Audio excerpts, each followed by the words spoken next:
আল্লাহর বান্দা, কিসের ধান্দায় পড়েছো? কিসের ধান্দায় পড়েছো? লঞ্চ ডুবিয়া কত মানুষ মরে গেল, গাড়ির অ্যাক্সিডেন্ট হয়ে কত মানুষ, কত যুবক চলে গেল। ঘরের বিছানায় ঘুমাইলো, সকালবেলা ঘুম থেকে মা উল্টা দেখে মরা লাশ হয়ে গেল। এরে আমার কলিজার টুকরা যুবক ভাই, আমি বলি না তুমি আমার মতো টুপিদারি রেখে একজন বড় হুজুর হইয়া যাও, স্কুল বাদ দাও, কলেজ বাদ দাও, ভার্সিটিতে লেখাপড়া লাগবে না। আল্লাহর কসম করে বলি এই কথা আমি একবারও বলতে চাই না। বরং আমি যুবকদের বলবো, এ যুবক, স্কুলে পড়ো, ছাড়বি না। কলেজে আসো, থাক, ওখান থেকে বের হবি না। ভার্সিটিতে পড়ো, পড়, ওখান থেকে বাইর হইয়া আমাদের মতো হওয়ার দরকার নাই। আমার অনুরোধ থাকলো, স্কুল কলেজে পড়িয়া ইংরেজি, অঙ্ক, বাংলা, ইতিহাস, ভূগোল পড়িয়া 5 ওয়াক্ত নামাজটা ঠিক মতো আদায় কর। আলেম ওলামাদের মোহাব্বত নিয়ে দোয়া নিয়ে চল, মা বাবার দোয়া নিয়ে চল, নামাজ পড়। আর কোনো আমল বেআমলওয়ালা গাঞ্জাখোর নেশাখোরের বন্ধু বানাইয়া চলিস না রে বাবা। ইনশাআল্লাহ আমার কলিজা দিয়া দোয়া করব, সব আলেমরা দোয়া করবে। তুই স্কুলে পড়িয়া একদিন তুই ডাক্তার হবি, ডক্টর হবি, ইঞ্জিনিয়ার হবি। তোর মতো ডাক্তার, ইঞ্জিনিয়ার, তোর মতো একজন স্কুল কলেজে পড়ুয়া ছাত্র এক সময় দেশের প্রশাসনের লাইনে ডিসিএসপি, আইজি হবি। তোর মতো বান্দা, নামাজি বান্দাটা ওই যখন এসপি, ডিসি হইয়া জায়গায় বসবি, তখন তুই দেশের যেমন উপকার করবি, ইসলামেরও তেমন উপকার করবি। ইসলামের উপকার ডাইরেক্ট যদি করতে না পারো বেঈমানের কারণে, অন্তত এতটুকু বিশ্বাস আছে, তুই যেহেতু নামাজ পড়তেছ, তোর দ্বারা ইসলামের ক্ষতি এদেশে হবে না।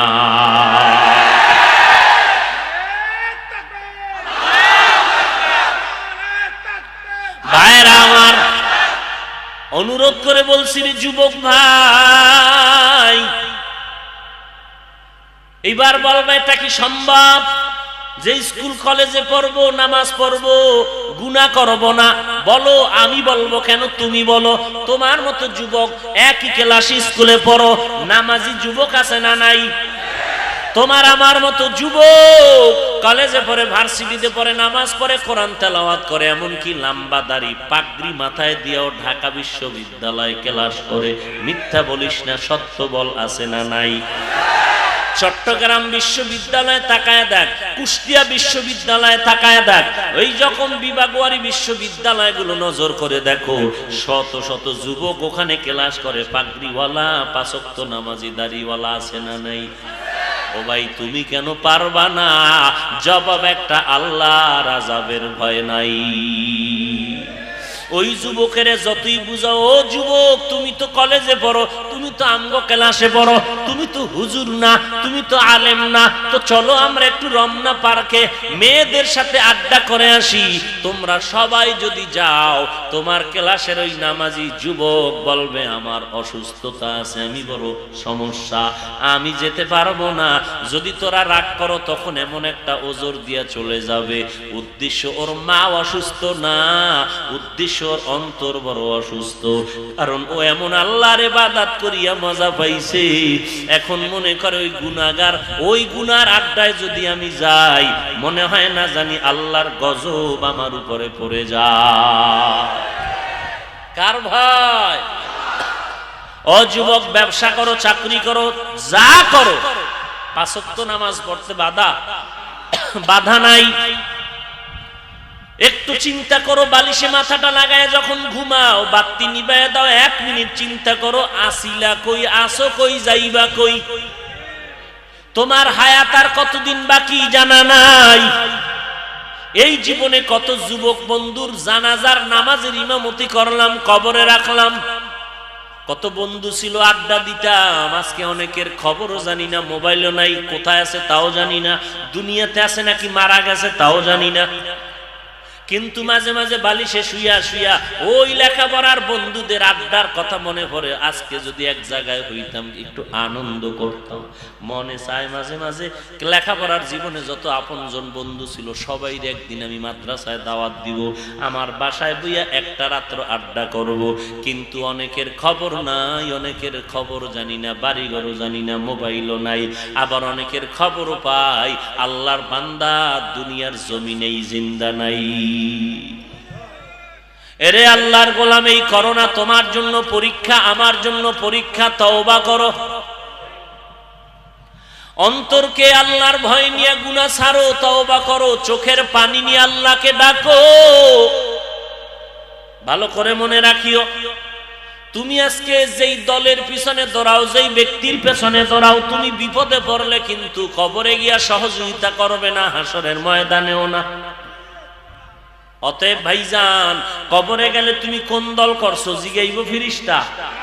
কবরে যাওয়ার পর আমাকেও যেমন তিনটা প্রশ্ন করবে, আপনাকেও তিনটা প্রশ্ন করবে, আপনাকেও তিনটা প্রশ্ন, আমাকেও তিনটা প্রশ্ন, আলাদা হবে না, সবার প্রশ্ন হবে এক নম্বরে রবের পরিচয় দাও, 2 নম্বরে ধর্মের পরিচয় দাও, 3 নম্বরে রহমাতুল লিল আলামিনের পরিচয় দাও।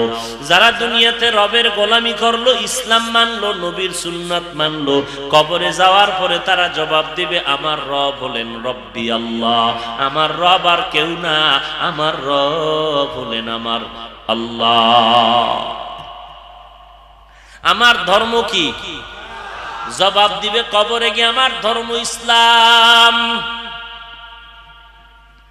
3 নাম্বার জবাব দিবে আমার নবী সম্পর্কে, নবীজির সাথে একটা লাইন করে বলবে চিনুনি এই ব্যক্তিকে।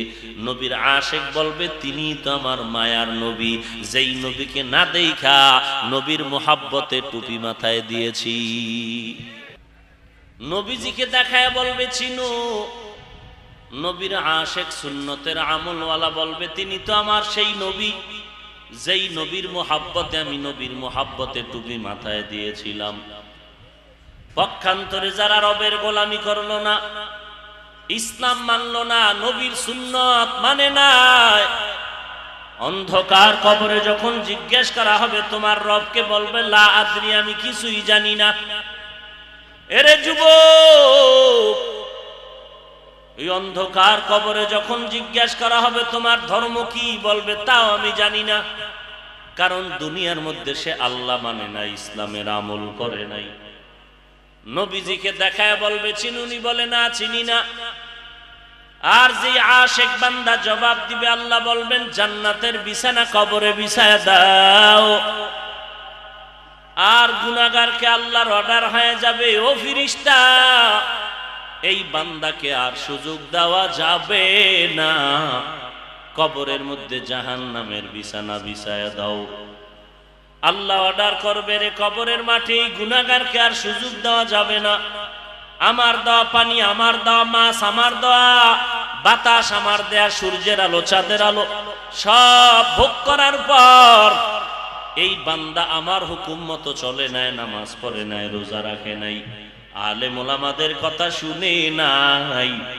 আলেম ওলামারা বলছে নামাজ পড়ো, নামাজ পড়ে নাই, আর সুযোগ দেওয়া হবে না। এর কবরের মাটি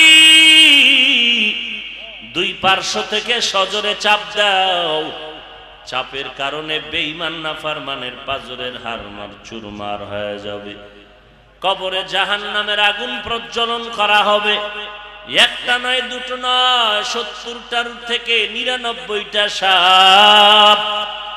নবীজি বলেন কত বিশাল বিষাক্ত সাপ, একটা নিঃশ্বাস যদি জমিনে দিত সব ফসল নষ্ট হয়ে যেত। এরে নবীর উম্মতের দল, সূর্যের গরম সহ্য করতে পারি না, জাহান্নামের গরম কিভাবে সহ্য করবানে মুমিন?